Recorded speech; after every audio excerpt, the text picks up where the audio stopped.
উপস্থিত আছেন মাননীয় সভাপতি, প্রধান অতিথি, বিশেষ অতিথি, সম্মানিত শিক্ষক মণ্ডলী, নবীন সতীর্থ বন্ধুরা, বড় আপুরা এবং আমন্ত্রিত আছেন বিভিন্ন অতিথিবৃন্দ।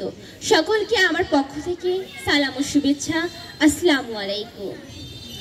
এই নবীনবরণ অনুষ্ঠানে সকলকে স্বাগতম। আজকের এই দিনটি আমাদের সকলের জন্য খুবই গুরুত্বপূর্ণ, কেননা প্রাইমারি গণ্ডি পেরিয়ে আজ আমরা পদার্পণ করেছি এই মাধ্যমিকে।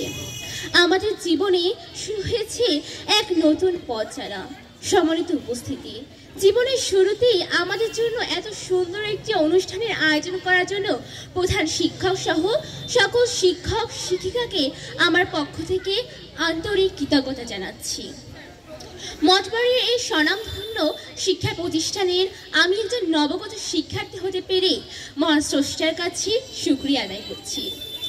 সম্মানিত শিক্ষক মণ্ডলী, হাজারের স্বপ্ন নিয়ে আমাদের পরিবার আমাদেরকে আপনাদের হাতে তুলে দিয়েছেন। এখন আপনারাই আমাদের শ্রেষ্ঠ অভিভাবক। আমাদের ভালো মন্দ দেখার সকল দায়িত্ব এখন আপনাদের হাতেই। আমি অত্যন্ত গর্বিত ও আনন্দিত যে আপনাদের মতো এক ঝাঁক মেধাবী ও আদর্শ শিক্ষক আমরা পেয়েছি এই প্রতিষ্ঠানে। আমাদের বয়সের চাঞ্চল্যতার কারণে কখনো যদি আমরা বাঁকা পথে হাঁটতে শুরু করি, তাহলে আপনারা শাসন করে আমাদের সোজা পথটি দেখিয়ে দিবেন। আমাদের কাঁচা জ্ঞান দিয়ে কখনো যদি আপনাদের মনও ক্ষুণ্ণ করে থাকি, তাহলে আপনাদের আকাশময় হৃদয় দিয়ে আমাদের ক্ষমা করে দিবেন, কেননা আপনাদের শাসন ও ক্ষমা আমাদের উজ্জ্বল ভবিষ্যতের একমাত্র পাথর। প্রিয় বড় বোনেরা, এই প্রতিষ্ঠান একটি ঐতিহ্যবাহী প্রতিষ্ঠান। এই প্রতিষ্ঠানের ঐতিহ্য ধরে রাখার জন্য মূল দায়িত্ব পালন করেই হচ্ছে শিক্ষার্থীরা। এতদিন ধরে আপনারা এই শিক্ষা প্রতিষ্ঠানের ঐতিহ্য ধরে রাখার জন্য সকল দায়িত্ব পালন করেছেন। এখন আমরাও এই শিক্ষা প্রতিষ্ঠানের ঐতিহ্য ধরে রাখার জন্য সকল দায়িত্ব পালন করতে চাই।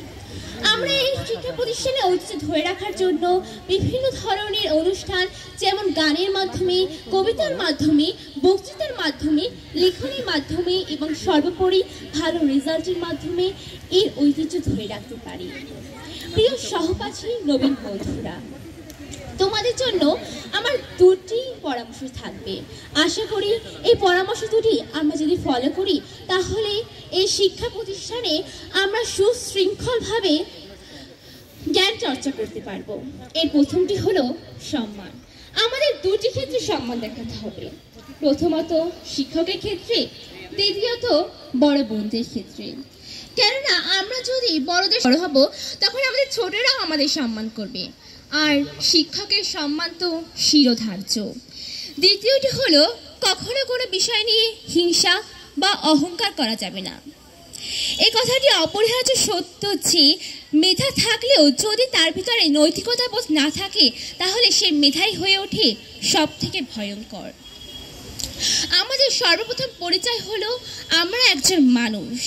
সত্যিকার অর্থে একজন মানুষের সর্বপ্রথম গুণে থাকা দরকার নৈতিকতা বোধ। তার ভিতরে যদি নৈতিকতা বোধ না থাকে, তাহলে সে কিসের মানুষ? সে তো আদর্শ মানুষ নয়। আমি আশা করি শিক্ষা প্রতিষ্ঠানে আমরা আদর্শ মানুষ হওয়ার সাথে সাথে নৈতিকতা বোধের অনুশীলন করব, ইনশাআল্লাহ। এ বলে আমি আমার সংক্ষিপ্ত বক্তৃতা শেষ করছি। ধন্যবাদ সবাইকে।